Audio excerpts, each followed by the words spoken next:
gas LPG 3 kg akan digantikan oleh kompor listrik 1000 watt. Kementerian ESDM menyebut ini sudah dilakukan uji coba.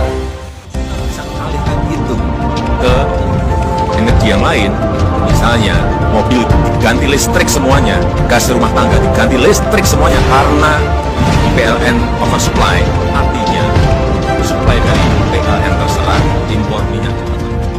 Managing Director Political Economy and Policy Studies atau PEPS, Antoni Budiawan mengungkapkan rencana konversi dari LPG ke kompor induksi akan menambah banyak masalah. Pertama, daya listrik kelompok bawah harus migrasi paling sedikit ke daya 1200 volt ampere. Artinya, biaya pemakaian listrik pasti akan naik jauh lebih besar dari biaya LPG 3 kg, kata dia saat dihubungi Sabtu 17 September 2022. Selanjutnya, kompor gas dan peralatan massal yang lama banyak yang tidak bisa dipakai lagi. Masyarakat harus beli peralatan masak yang sesuai dengan kompor listrik induksi.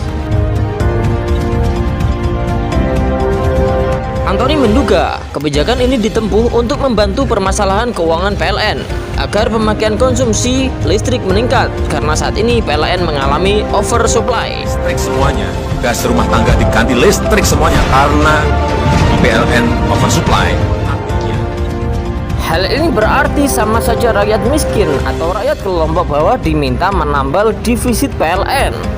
Permasalahan PLN seharusnya ada di hulu atau pembangkit. Ini yang harusnya diefisienkan, bukan malah mengalihkan permasalahan ini ke rakyat miskin, jelas dia. Menurut dia, gas LPG 3 kg juga masih dipakai oleh banyak pedagang kecil. Mereka tidak mungkin pakai kompor induksi. Direktur Riset Geologi Bima Yudhistira Adinegara mengungkapkan penggunaan kompor listrik lebih tepat ditujukan kepada kalangan menengah atas karena daya listrik yang dibutuhkan relatif besar. Coba dicek saja, jangan sampai konsumsi kompor listrik bisa lebih boros dari LPG.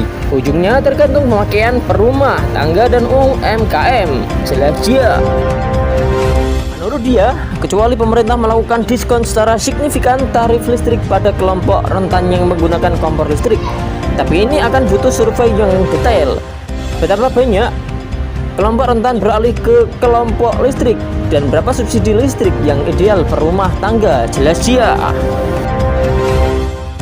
Menurut dia, di sisi lain kritik terhadap penggunaan kompor listrik adalah inkonsistensi pada sumber energi primer listrik yang sebenarnya sama-sama berasal dari fosil, yakni 70% gabungan BBM dan batubara.